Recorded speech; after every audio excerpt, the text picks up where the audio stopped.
घर में कुछ ऐसी वेस्ट वाली चीज़ें पड़ी हैं जो कि आपको बहुत ज़्यादा दिक्कत दे रही हैं और घर में कुछ ऐसी चीज़ें हैं जिसको साफ़ सफाई करते हुए आपको ना कुछ आलस भी आता है और समझ में भी नहीं आता कि क्या करें। तो आज के ना टिप्स होने वाले हैं कुछ मिले जुले से, किचन के भी होंगे, होम घर के भी होंगे। तो सारे टिप्स में से कोई ना कोई अमेजिंगली आपको ज़रूर पसंद आएगा, तो मुझे कमेंट सेक्शन में ज़रूर बताइएगा। तो फटाफट से ना वीडियो की तरफ बढ़ते हैं। सबसे पहला है कि हमारा कुकिंग हैक। ये वैसे मैंने ना फर्स्ट टाइम ही बच्चों के लिए इसको बनाया, क्योंकि हमारे घर में ये सब्ज़ी बिल्कुल नहीं आती। और इसको मैं ना 1-2 दिन पहले लेकर आई और मुझे नहीं पता था इतनी जल्दी ये सब्ज़ी पक जाती है। इसको सहजन कहते हैं। बट जब मैंने इसके बारे में जो है पढ़ा, तो मुझे पता चला कि ड्रम स्टिक्स में बहुत सारे एंटीऑक्सीडेंट होते हैं जो बच्चों के लिए ज़रूरी मिनरल्स का काम भी करते हैं। तो मैंने कहा कि अभी तक ये छिपी हुई क्यों थी, क्योंकि मैंने कुछ रेसिपीज़ तो देखी थी बट मैंने इसका उपयोग नहीं किया था। तो हल्का सा मैंने इसको ना कट करके पहले खा के देखा, तो मुझे ये हल्का कड़वा लगा। तो मुझे लगा कि ऐसे तो बच्चे बिल्कुल नहीं खाएंगे अगर मैं इसको एज अ सब्जी के फॉर्म में बना दूं। तो यहाँ पर मैं 2 स्टिक्स ही लेकर आई थी। तो फिर मैंने क्या कहा, हल्की सी ये पक चुकी थी, तो नॉर्मली तो ये बिल्कुल कट नहीं होती। तो मैंने इसको जो है इसमें से जो बीच वाली सब्ज़ी है मैंने तो उसको निकाल लिया। ऊपर की सारी स्टिक को मैंने जो है हटा दिया। सबसे पहले तो मैंने सोचा कि हल्का सा ही इसमें से कटेगा, बट ऐसा कुछ नहीं हुआ। अगर बहुत ज़्यादा पक जाए तो आप भी इस तरीके से बनाएंगे ना, तो बच्चों को एक तो टेस्ट का भी इतना पता नहीं चलेगा। अगर आप बिल्कुल इस तरीके से जैसे मैं बनाने वाली हूँ वैसे बनाएंगे। तो सेकंड वाली तो और भी ज़्यादा पक गई थी, तो बीच में से मैंने उसका सारा जो थी सब्जी सी या फिर स्टिक में से जो भी कह सकते हैं, वो मैंने सारी चीज़ें निकाली। और ये 2 स्टिक्स में इतनी से ही जो चीज़ निकली और मुझे थोड़ा सा डिसअपॉइंट हुआ, बट मैंने कहा कि इसको भी बनाना है, ज़रूर बनाऊँगी जो मैं बनाना चाहती हूँ। क्योंकि नमक डालकर इसको मैंने उबाल लिया था, इसका सारा कड़वापन निकल गया। मैंने हल्का सा इसको टेस्ट करके देखा। बच्चों को डायरेक्टली कोई भी चीज़ देनी ना कई बार मेरे लिए तो इम्पॉसिबल हो जाती है। तो मैं क्या करती हूँ, जो भी चीज़ मुझे चाहिए मैं उसको आटे में गूँथ लेती हूँ। चाहे वो बीट रूट है, चाहे वो शकरकंदी है, या फिर कोई भी ऐसी चीज़ जो बच्चे नहीं खाते डायरेक्ट, मैं उसको आटे में गूँथना बहुत ज़्यादा प्रेफ़र करती हूँ। वो भी लंच के टाइम में, क्योंकि ऐसी सारी चीज़ें ना आपको दोपहर में ही होती हैं, सुबह-सुबह तो आपका ध्यान भी नहीं जाता ऐसी चीज़ों में। तो जब भी मेरा बेटा स्कूल से आता है तो उसके लिए मैं कोई ऐसी चीज़ ना बना कर रखती हूँ जो मैं चाहती हूँ कि वो खाए और उसको पता भी ना चले उसने वो चीज़ खा ली है, क्योंकि डायरेक्टली तो वो बिल्कुल नहीं खाएगा, मुझे इतना पता है। तो मैंने जो है इसको आटे में गूँथ लिया और उसमें पानी डला हुआ था, तो एक्स्ट्रा पानी की तो मुझे ज़रूरत पड़ी ही नहीं। जितना भी पानी था उसमें मैंने इसके लिए ना 2 जैसे परोंठी बन सकती है या नॉर्मल इसकी रोटी भी बन सकती है। बेसन डाला, प्याज भी डाल सकते हैं, सारी चीज़ें डालकर आटा गूँथ लेंगे और बाद में इसकी रोटी बनाकर बच्चों को दे देंगे। कुकिंग टिप के बाद बढ़ते हैं हमारी क्लीनिंग टिप की। तो बच्चे जो है आजकल समर सीज़न आने वाला है, कभी बनाना शेक, कभी कुछ जो मेरा बेटा है उसको स्ट्रॉबेरी और बनाना शेक बहुत ज़्यादा पसंद आता है। बट उसकी ना ये डेली वाली मैंने देखा कि ये जो स्ट्रो है वो बीच में से तो ब्लैक थी। पहले भी मैंने एक दिन इसको साफ़ किया था, तो आपके साथ ना मैंने सोचा ये टिप ज़रूर शेयर करूं, क्योंकि ये जो टिप्स होती हैं ना, कोई ऐसे नहीं कि हाँ अचानक से ये कर देंगे आज वो टिप शूट कर दूंगी, बिल्कुल ऐसा नहीं होता मेरे साथ। तो जो टिप्स या फिर जो चीज़ें मैं घर में यूज़ करती हूँ, आपको ना वही चीज़ें ज़्यादातर बताना जो है प्रेफर करती हूँ। तो मैंने एक दिन पहले भी इसको साफ़ किया था, फिर मैंने सोचा कि सभी के साथ ये दिक्कत आती होगी, स्टोव बीच में से नॉर्मली साफ़ नहीं होती। जब भी हम शेक पीते हैं बच्चों के लिए बनाकर देते हैं, तो स्टोव को हम क्या करते हैं, नॉर्मली पानी से धो देते हैं, पानी जो है टैप चलाकर। बट मैं भी ऐसे ही करती थी, तो मैंने कुछ दिनों पहले इसको देखा कि ये तो अच्छे से साफ़ ही नहीं हो रही। तो फिर इसको मैंने एक बार इसको साफ़ किया, तो सेकेंड टाइम 1 हफ़्ते के बाद मैं इसको साफ़ कर रही हूँ, जब मैंने इसको एक बार पीने के लिए दे दिया इसमें से, फिर मैंने 1 दिन के लिए रख दिया और ये देखिए बीच में फिर से ये वैसे ही जम गया है। अभी तो कम निकलेगा, बट जब मैंने इसको पहली बार साफ़ किया था ना, तो इस इतना ज़्यादा मटेरियल इसमें से निकला था ना, यकीन मानते आप कि बहुत ही ज़्यादा था। उस टाइम मैं इसको शूट नहीं कर पाई, क्योंकि ये मैं घर की जो है तरीके से इसको साफ़ कर रही थी, तो मैंने सोचा ही नहीं था इसको साफ़ करने पर इतनी ज़्यादा गंदगी निकलेगी।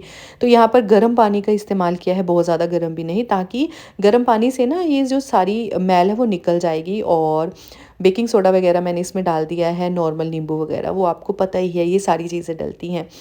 फिर मैंने इसको ना 2 तरीके से साफ़ किया, जिसमें से एक तरीका फ़ेल हो गया, वो भी मैं आपको दिखा रही हूँ, वो है ये वाला।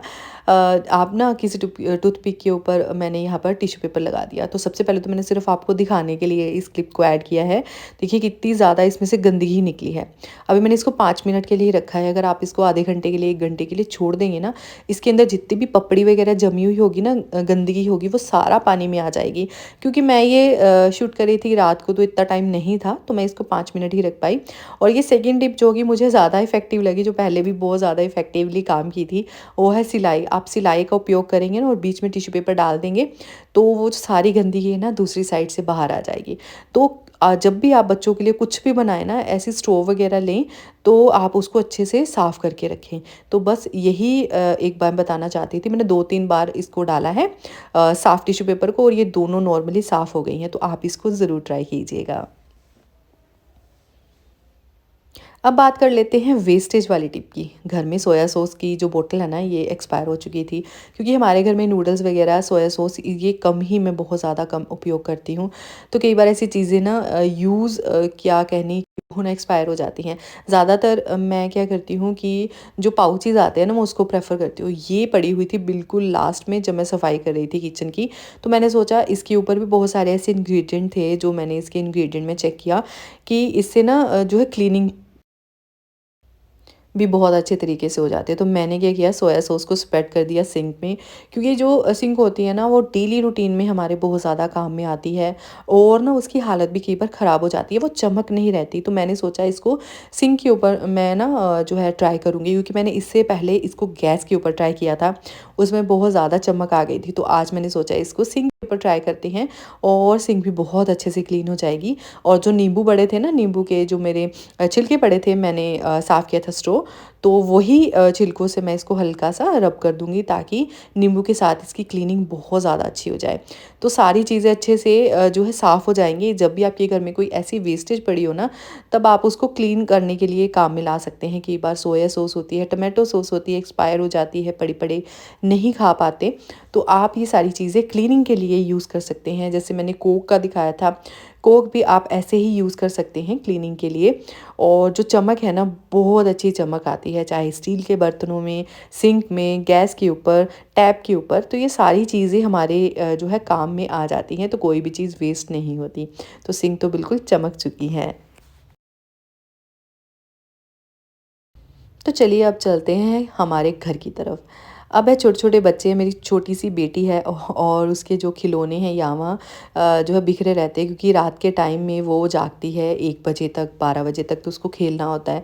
तो मैंने ये छोटी-सी टोकरी रखी हुई है अपने बेड पर, जैसे ही वो खेल कर हटती है और या फिर मुझे बेड की सफाई करनी होती है, तो ये टोकरी बहुत ज़्यादा काम में आती है। ये रखती हूँ मैं बिल्कुल अपने साइड में एक टेबल लगाकर, और जितनी भी चीज़ें होती है ना, मैं इस टोकरी में लगा देती हूँ, और सारी की सारी इसी में रख देती हूँ, और निकालना भी बहुत ज़्यादा ईज़ी हो जाता है, और यहाँ-वहाँ चीज़ें नहीं भटकती।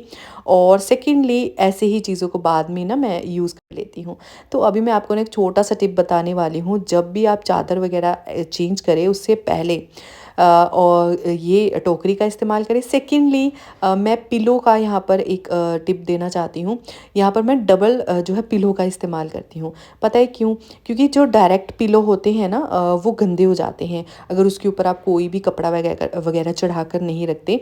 तो यहाँ पर मैं कोई ऐसी चादर का पिलो इसमें डाल देती हूँ, जो चादर फट चुकी है, जो काम में नहीं आती, और जो हम ये पिलो धोने वाले हैं ना, इसी पिलो से मैं डस्टिंग भी कर देती हूँ बेड की। और उसके बाद जो है गीला कपड़ा तो हमें साफ़ करना ही होता है, वो भी मैं कर देती हूँ।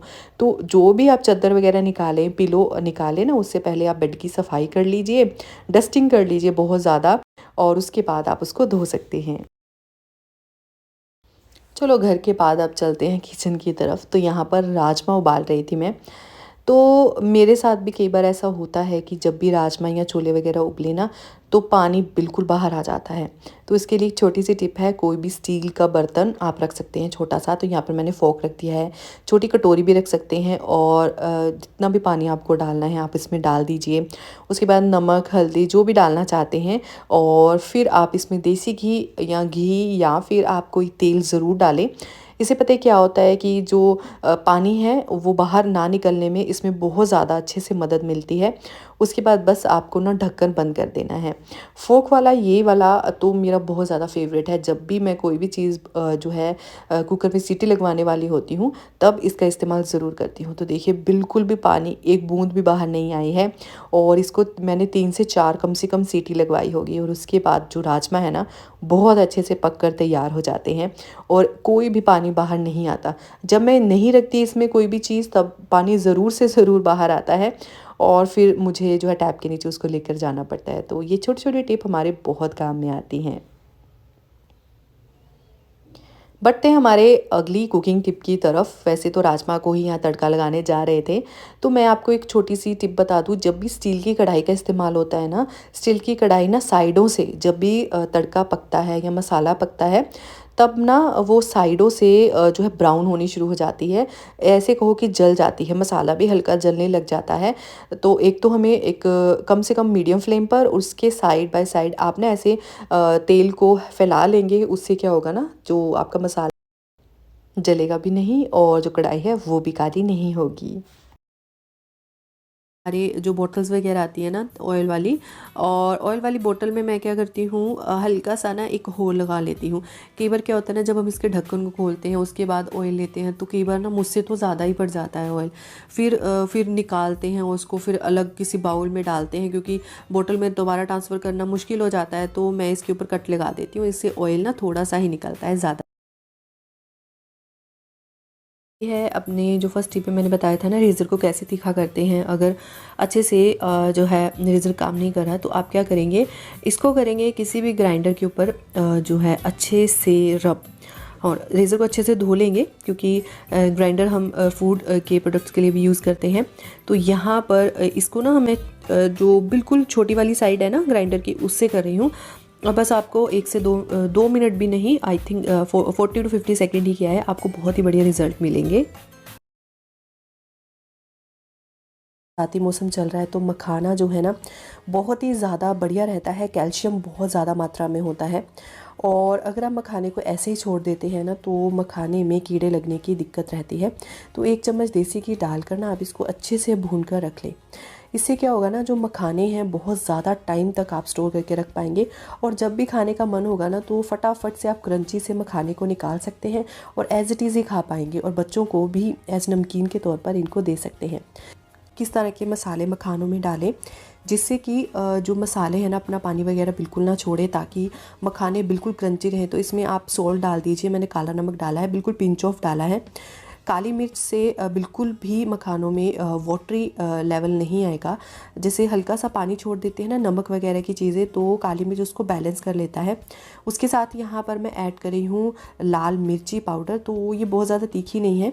इसमें आप चाट मसाला ना इग्नोर कर सकते हैं, क्योंकि जो चाट मसाला है ना, वो नमक के साथ मिलकर थोड़ा ज़्यादा पानी जो है छोड़ने लग जाएगा, और मखाना थोड़े टाइम के बाद ना आपको क्रिस्पी नहीं लगेंगे। तो थोड़ा सा 1 चम्मच मैंने देसी घी और डालकर ना बहुत अच्छे से इसको क्रिस्प कर लेना है, और इसको एयरटाइट कंटेनर में ठंडा होने के बाद स्टोर करना है। अगर आप इसको गरम गरम ही स्टोर कर देंगे ना किसी भी एयरटाइट कंटेनर में, तब भी जो मखाने हैं वो क्रिस्प नहीं रहेंगे। वो थोड़े से ना आपको ऐसे लगेंगे कि बिल्कुल भी क्रिस्पी नहीं है, और खाने के लिए आपको मन नहीं करेगा। तो इस बात का ज़रूर। अगली टिप आने वाली है स्ट्रॉबेरी की। स्ट्रॉबेरी सच में बहुत ज़्यादा बढ़िया लगती है सबको, और वैसे भी ये खट्टी मीठी सी स्ट्रॉबेरी हमारी सेहत के लिए भी अच्छी होती है। इसमें बहुत सारे विटामिन्स होते हैं, एंटी प्रॉपर्टीज़ होती हैं। बट जब भी मार्केट से लेकर आते हैं ना, तो इसको ध्यान से खाना चाहिए। कई बार क्या करते हैं हम, जब भी फ्रूट वगैरह लेकर आते हैं, कुछ भी एक बार धो लिया बस इतना काफ़ी है, बट ऐसा बिल्कुल नहीं है। ब्रोकली और स्ट्रॉबेरी को मुझे अलग से वॉश करना ही पड़ता है, चाहे नमक के पानी में, चाहे बेकिंग सोडा विनेगर। स्ट्रॉबेरी के लिए कुछ एक्स्ट्रा केयर करनी पड़ती है, क्योंकि जो स्ट्रॉबेरी होती है हमारे यहाँ तो इम्पोर्ट वगैरह होती है, और बहुत कई बार होता है कि बीच में दिन पड़ जाते हैं, ताज़ी ताज़ी तो इतना मिलती नहीं है।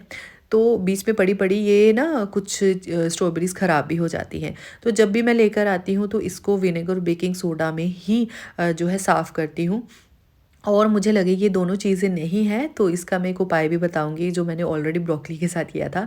तो मैं वहाँ पर सेंधा नमक का यूज़ करती हूँ। ये सेंधा नमक पिसवाया हुआ है, जिसे हम कहते हैं ना, एक नमक का एक बहुत बड़ा सा रोक होती है, वो हमने पिसवा कर रखी हुई है। उससे क्या होता है ना, क्लीनिंग बहुत अच्छे से हो जाती है। अगर घर पर कुछ भी नहीं है तो आप रॉक सॉल्ट रख सकते हैं, वो भी क्लीनिंग के लिए उतना ही ज़्यादा काम में आता है जो केमिकल वगैरह होते हैं। और ये स्ट्रॉबेरीज़ में छोटी छोटी ना पेस्टिसाइड्स या फिर हल्की हल्की आप कह सकते हैं गंदी ज़्यादा होती हैं, ये ऊपर के इनके होल्स में ना कुछ जो है फंसा हुआ रहता है।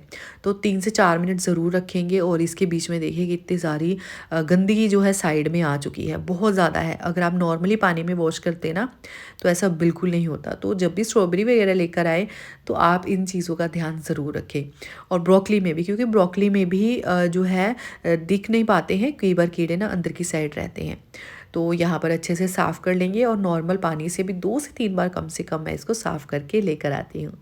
2 से 3 पानी मैंने इसको वॉश कर लिया है और अब इसमें से कुछ भी नहीं निकल रहा है। तो अब मैं इसको सुखा कर ना उसी जो है डिब्बे में ट्रांसफ़र कर दूँगी जिसमें मैंने इसको लिया था। इसकी एक और टिप बताने वाली हूँ, स्ट्रॉबेरीज़ को अच्छे से सुखाने के लिए आप इसको ना किसी जाली के ऊपर रखें और यहाँ पर कम से कम आधे घंटे के लिए रखा रहने दें। सारी जब ये सूख जाएगी तब आप इसको डिब्बे में ट्रांसफ़र कर सकते हैं।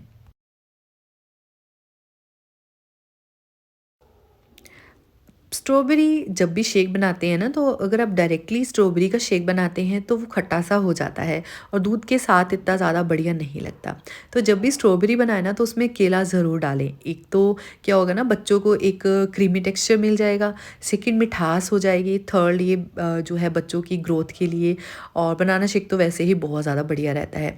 तो जब भी मैं स्ट्रॉबेरीज़ लेकर आती हूँ तो साथ में केले ज़रूर लेकर आती हूँ, क्योंकि मेरा जो बेटा है उसको स्ट्रॉबेरी शेक, बनाना शेक बहुत ज़्यादा पसंद है।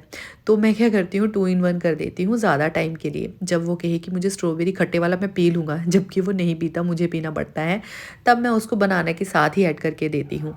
और इसके क्या होते हैं ना, गुण एक दूसरे के साथ मिल जाते हैं और बच्चों को बहुत ज़्यादा बढ़िया लगता है। तो जब भी स्ट्रॉबेरी लेकर आए ना तो बनाना शेक के साथ दें। और ये बन गया creamy creamy banana shake with strawberry और बच्चों को बहुत ज़्यादा अमेजिंग लगता है। तो आप जब भी स्ट्रॉबेरी शेक बनाने लगे तो उसमें आधा बनाना या पूरा बनाना ज़रूर डाल दें। की तरफ ये है मुनक्का, इसे आप किशमिश मत समझना। ये होती है बच्चों की इम्यूनिटी को बढ़ाने के लिए बहुत ही ज़्यादा कारगर। और अगर आप इसको छीलते हैं ना तो इसमें से मोटे मोटे 2 बीज निकलेंगे। तो ये थोड़ी सी बड़ी होती है और जब हम इसको पानी में भिगोते हैं ना तो बहुत ही ज़्यादा बड़ी हो जाती है। खाने में गर्म होती है, जब भी बच्चों को देना होता है आप इसको बादाम के साथ जो है थोड़ा सा पानी में डिप करके दे सकते हैं। नहीं तो आप अकेली एक ले लीजिए और सुबह आप ना बच्चों को दे सकते हैं। बड़े हो या बच्चे, इम्यूनिटी सभी को बूस्ट करनी होती है। तो आप इसको ट्राई आउट कर सकते हैं, पर बिना भिगोए हुए इसको बिल्कुल नहीं खाएंगे। अब बारी आती है हमारे घर में वैसलीन की। कुछ ऐसी लेडीज़ होती हैं जो हम अपने फेस पर या अपने हाथों पर ना कुछ भी नहीं लगाती सिवाय वैसलीन के। कुछ होती हैं और जब हमें ना कई बार क्या होता है, पिगमेंटेशन की दिक्कत होती है या फिर हमारे हाथों में दाग धब्बे पड़ने लग जाते हैं, स्पेशली अगर हाथ में भी लगाते हैं तो इसमें ना आप थोड़ी सी पिंच ऑफ हल्दी डाल सकते हैं और टूथपिक की हेल्प से यहाँ पर मैंने अच्छे से मिक्स कर लिया है। डेली रूटीन में लगाते जाएंगे, जैसे आप वैसलीन लगाते हैं अपने रूटीन में आपके शामिल है, तो ये हल्दी क्या करेगी, आपके दाग धब्बों को धीरे धीरे रिड्यूस कर देगी। क्योंकि हल्दी में होते हैं कुछ ऐसी एंटीबायोटिक चीज़ें जो हमारे दाग धब्बों को दूर करने में जो है बहुत ही ज़्यादा सक्षम होते हैं। बट अगर आप इसको रेगुलर नहीं यूज़ करेंगे फिर इसका कोई भी फ़ायदा नहीं सकते हैं। तो उम्मीद है आज के सारे टिप्स कोई ना कोई तो इसमें से पसंद आए होगा। लाइक ज़रूर कीजिएगा। Thank you for watching.